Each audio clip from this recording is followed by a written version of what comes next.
Assalamualaikum warahmatullahi wabarakatuh. Perkenalkan, nama saya Syaful Tahir, biasa dipanggil Ipul. Alamat domisili di Makassar di Jalan Raya Pendidikan Blok G5 nomor 1. Saya mahasiswa Universitas Negeri Makassar. Sebelumnya saya berterima kasih kepada Ibu Nurlela SPD MSI selaku pengampu mata kuliah PPL 1 atau pembelajaran teman sebaya.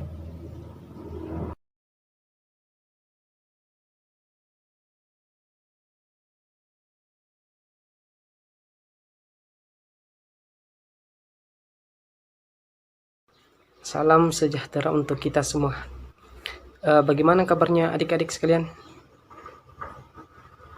Ya, di sini masih hanya beberapa yang bergabung di. Tolong ketua kelas disampaikan di grup WA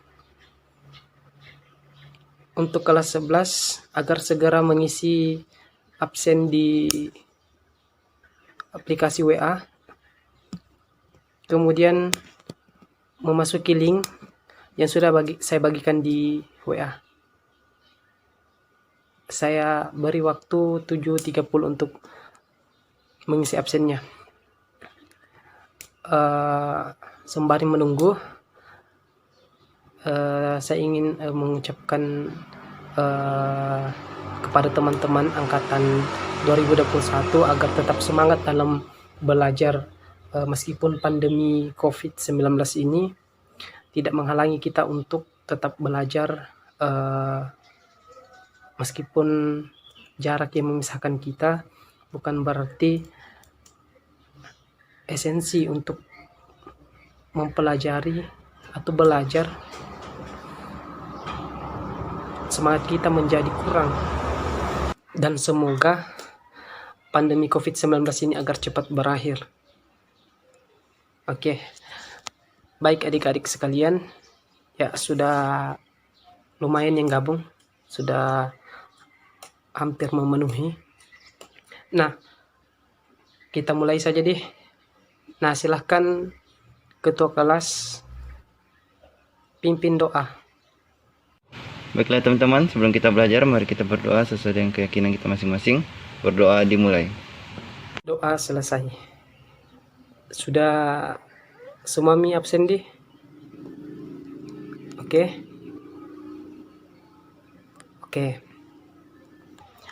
Innal hamdalillah nahmaduhu wa nasta'inuhu wa nastaghfir wa na'udzu billahi min syururi anfusina wa min sayyiati a'malina. May yahdihillahu fala mudhillalah wa may yudlilhu fala hadiyalah. Asyhadu an la ilaha illallah wahdahu la syarikalah wa asyhadu anna Muhammadan abduhu wa rasuluhu, amma ba'd. Ya, pertama-tama marilah kita panjatkan puji syukur atas kehadirat Allah Subhanahu wa taala, karena dimana pada pagi hari ini kita masih diberi nikmat kekuatan, nikmat kesehatan, lebih-lebih nikmat keimanan, sehingga kita semua dapat melanjutkan pembelajaran kita pada pagi hari ini.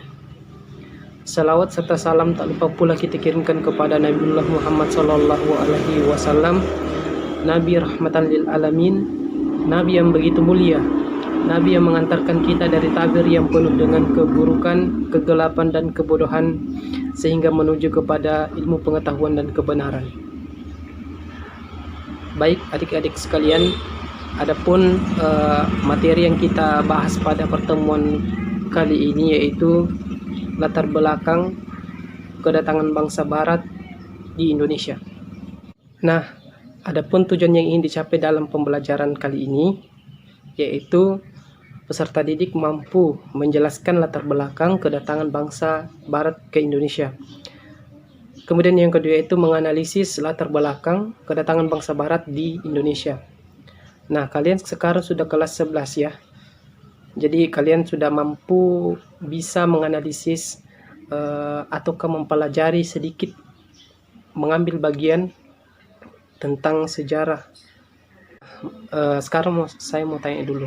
Di sini ada yang suka makan di McDonald's atau di KFC? Nah, ada? Ya, tahu tidak teman-teman sekalian, kalau budaya kita atau kebiasaan-kebiasaan kita yang sering misalkan hoki ataukah mengerjakan tugas di tempat tersebut. Mungkinkah memperbanyak utang di Indonesia? Tahu tidak mengapa bangsa darat selalu datang ke Indonesia untuk menagih utang? Nah, modal-modal yang seperti itulah modal-modal yang berasal dari perusahaan, sehingga mempengaruhi kondisi perekonomian kita di Indonesia. Nah, kita sering mendengar bahwa kita terjajah secara ekonomi. Apakah kita memang sudah merdeka atau belum? Silahkan Akbar, apakah betul-betul kita sudah merdeka? Ya, betul. Memang pada hari Jumat tanggal 17 Agustus 1945 kita memang sudah merdeka, tapi secara hukum. Tapi apakah kondisi perekonomian kita belum stabil ataukah masih terjajah sampai saat ini? Apakah Anda merasakan lintah darat yang datangnya dari luar negeri yang merugikan perekonomian kita di Indonesia? Mengapa kita tidak berinisiatif untuk menciptakan inovasi sendiri? Apakah kalian merasakan serapan lintah darat yang datangnya berasal dari luar negeri? Mengapa kita tidak mencoba untuk berinisiatif mengembangkan perekonomian kita dengan cara kita tersendiri? Mengapa harus modalnya berasal dari luar negeri? Tahu tidak teman-teman? Kita sudah diberkahi atau dikaruniai dengan kelimpahan sumber daya alam. Mengapa kita tidak mengelolanya? Padahal secara pribadi saya justru lebih enak makan coto dengan konro atau jalang kote daripada makan pizza ataukah burger. Dengan isu yang seperti itu, yang kecil seperti itu, apakah Anda mampu mengetahui bahwa hal tersebut memang betul-betul mempengaruhi perekonomian kita di Indonesia? Para ahli mengatakan kita bukan hanya terjajah secara ekonomi, tetapi kita juga masih berkembang sistem imperialisme di kebudayaan kita di Indonesia. Belum lagi permasalahan internal, korupsi di mana-mana. Apa yang sudah kalian lakukan untuk bangsa kita ini?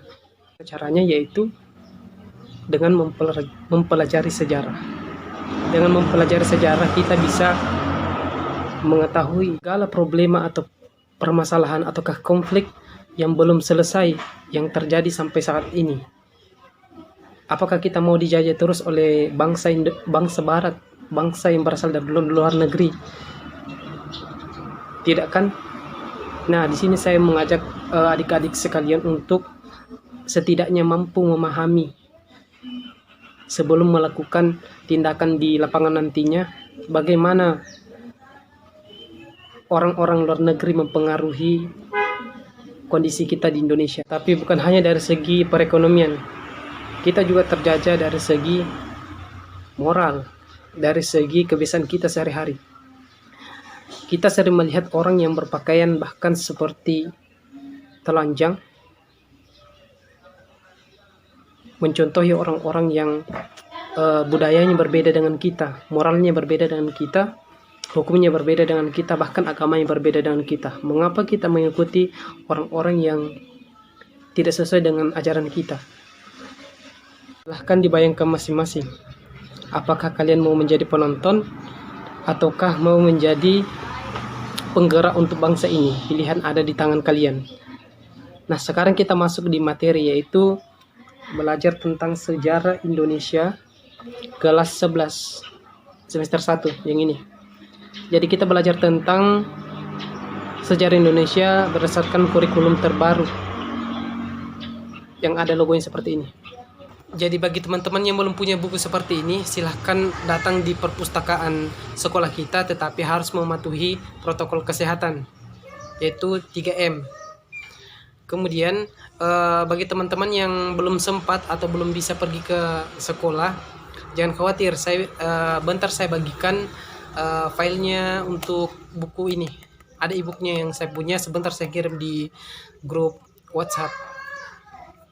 Jadi sebelumnya saya ingin menampilkan sebuah video yang berkaitan dengan mata pelajaran kita hari ini.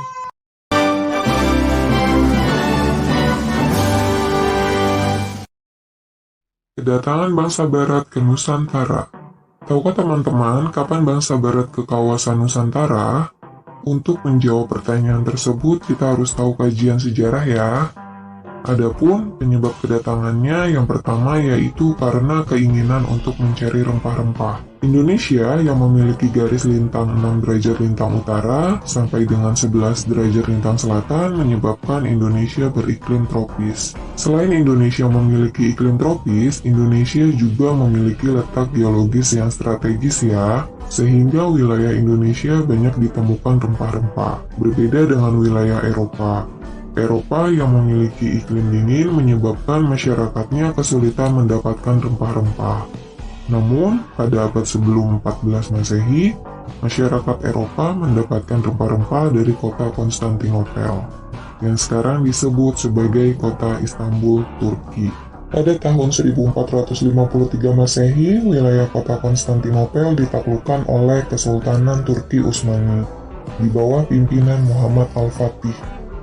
Atas dasar penaklukan wilayah kota Konstantinopel tersebutlah distribusi rempah-rempah ke Eropa diberhentikan. Penghentian distribusi rempah-rempah tersebut mengakibatkan bangsa Eropa mencari daerah penghasil rempah-rempah di penjuru dunia dengan cara melakukan penjelajahan. Faktor yang kedua yaitu semboyan 3G. Semboyan ini menjadi penyemangat bangsa Eropa dalam melakukan penjelajahan samudra. 3G yang berarti gold yaitu emas, glory yaitu kejayaan, dan gospel yaitu penyebaran agama Nasrani. Gold yaitu untuk mewujudkan paham merkantilisme. Paham ini berkembang pada abad ke-16, di mana emas digunakan sebagai alat pengukur kekayaan suatu bangsa.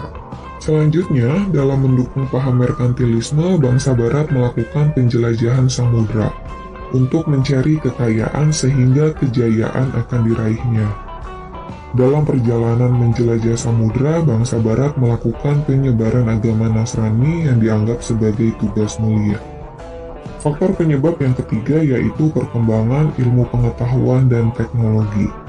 Manusia yang selalu terus berpikir mengakibatkan perubahan sosial, termasuk perkembangan ilmu pengetahuan dan teknologi. Perkembangan tersebut sudah dimulai sejak periode Renaissance, yaitu pada abad ke-16, di mana terdapat penemuan-penemuan baru yaitu kompas, teknologi perkapalan, ilmu kebumian, dan teori-teorinya seperti teori heliosentris yang membantah teori geosentris.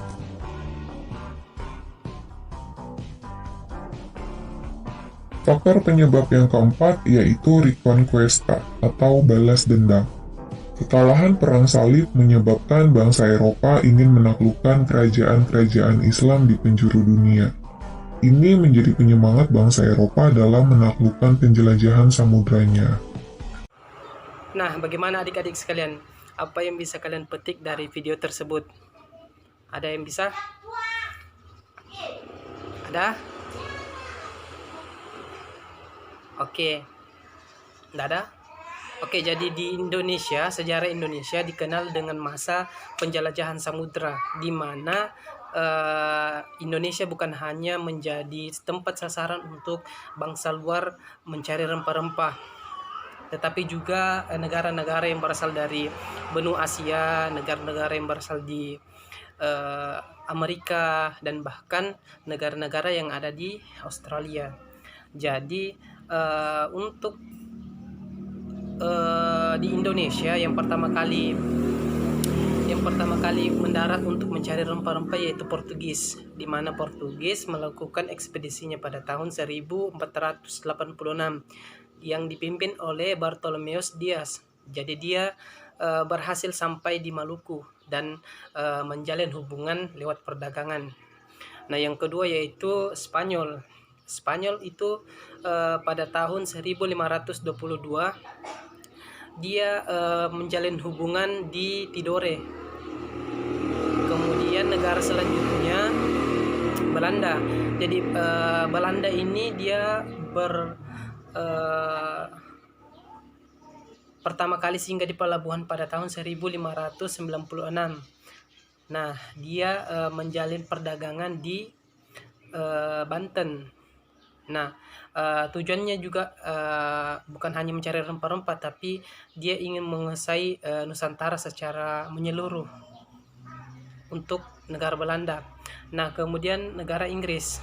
Nah, Inggris berhasil mengekspor rempah-rempah di Ternate. Nah, dia menjadi salah satu negara yang paling luas jajahannya dari semua negara-negara lainnya. Sampai sini sudah dipahami atau masih ada yang mau ditanyakan atau belum jelas? Ada? Jadi saya lanjut nih. Jadi di latar belakang kedatangan bangsa Barat di Indonesia yaitu pertama mencari rempah-rempah. Kekayaan alam Indonesia yang melimpah telah menarik perhatian bangsa Barat untuk datang ke Indonesia. Bahkan hampir di setiap daerah memiliki rempah pilihan serta mempunyai karakteristik dan cita rasa yang khas. Hal inilah yang menjadikan bangsa Barat berbondong-bondong untuk masuk ke Indonesia, menguasai perdagangan rempah-rempah langsung dari sumbernya. Caranya dengan memonopoli perdagangan, sebagai contoh memaksa untuk menandatangani lahan petani rempah-rempah atau membeli lahan dengan harga yang lebih mahal dibanding harga lokal penduduk Indonesia. Nah, itu yang kedua yaitu semangat 3G. Yang pertama bukan 3G untuk jaringan ya, tetapi 3G Gold, Glory, dan Gospel. Jadi gold yaitu kejayaan atau emas. Jadi bangsa-bangsa Barat datang ke Indonesia untuk memburu kejayaan. Gold di sini yang dimaksud adalah kejayaan, keuntungan mencari dan mengumpulkan emas, perak, dan bahan-bahan tambang serta bahan-bahan yang berharga. Nah, jadi waktu itu yang pertama yang dituju oleh negara Portugis adalah Papua. Oke, jadi yang kedua yaitu glory. Glory yaitu kejayaan atau superioritas. Mau dilihat kehebatannya. Dalam kaitan ini dia ingin menunjukkan bahwa negaranya yang paling berkuasa. Nah, gospel atau penyebaran agama Nasrani. Jadi selain untuk mencari kejayaan, untuk mencari kekayaan, juga untuk menyebarkan agama yang dianutnya, baik itu Portugis, baik itu Spanyol, baik itu Inggris maupun Belanda. Nah, yang ketiga yaitu kemajuan industri dan penemuan di bidang ilmu pengetahuan dan teknologi. Jadi bangsa Barat ingin melakukan ekspedisi ke Indonesia, namun hal tersebut masih terbatas, terkendala transportasi. Namun dengan adanya revolusi industri, bangsa Barat dengan mudah menjelajahi Indonesia, menjadikan hasil bumi Indonesia sebagai pembaruan industri dan iptek, sehingga memunculkan penemuan-penemuan baru. Salah satunya itu mesin uap dan mesin untuk bahan bakar kapal, sehingga memudahkan perjalanan pemasarannya. Nah, itu. Nah, lain-lainnya yaitu jatuhnya Konstantinopel. Jadi Konstantinopel yaitu sekarang disebut sebagai Istanbul, Turki. Bangsa Barat sebenarnya datang ke negara tersebut untuk mencari rempah-rempah, tetapi karena di sana mereka kalah, makanya negara Portugis ini, negara Spanyol ini beralih ke negara-negara lain, contohnya negara Indonesia. Jadi sasarannya beralih ke Indonesia, seperti itu. Yang ketiga selanjutnya paham merkantilisme. Jadi paham merkantilisme ini paham yang berasal dari bangsa Barat yang membawa dampak yang sangat besar di Indonesia. Nah, dengan paham merkantilisme ini menyebabkan berkembangnya kapitalisme, marak perbudakan, menciptakan koloni di Indonesia. Nah, munculnya bursa efek atau pasar modal dan perdagangan surat berharga atau obligasi, serta perusahaan asuransi dan bank terlahir di era merkantilisme. Hal ini lantaran Belanda dengan VOC mempengaruhi perekonomian dan sosial yang ada di Indonesia. Nah, rakyat Indonesia menjadi menderita karena harga barang menjadi murah dan upah buruh petani juga menjadi turun. Nah, mungkin ada yang belum jelas atau yang ingin mau ditanyakan terkait materi kita hari ini. Ada?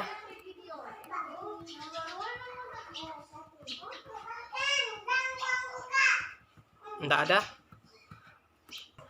Oke, kalau sudah jelas semua, tidak ada yang mau bertanya.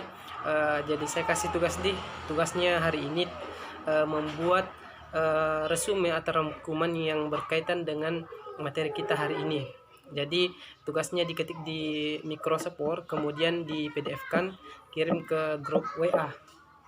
Oke, jadi kepada adik-adik sekalian tetap semangat belajar meskipun situasi pandemi COVID-19 ini semoga cepat berakhir. Bukan berarti kalian stagnan atau mengurung diri, tidak mau belajar tentang pembelajaran yang kalian sekarang hadapi. Jadi pandemi COVID-19 ini bukan hanya memberikan dampak negatif, tetapi dampak positif. Yang pertama yaitu kalian bisa belajar di rumah bersama dengan orang tua kalian yang ngekos misalkan, bisa kembali ke kampung. Nah, dari sisi digitalnya juga kalian bisa mengerti apa itu aplikasi Zoom yang awalnya tidak tahu, Google Classroom, kemudian Google Meet, dan juga bagaimana cara mengirim tugas melalui via WA ataukah aplikasi-aplikasi lainnya. Jadi ada banyak yang bisa kita petik untuk masa pandemi COVID-19 ini. Mungkin sekian pertemuan kita pada pagi hari ini. Lebih dan kurangnya mohon dimaafkan. Subhanaka Allahumma wa bihamdik, asyhadu an la ilaha illa anta, astaghfiruka wa atubu ilaik. Wassalamualaikum warahmatullahi wabarakatuh.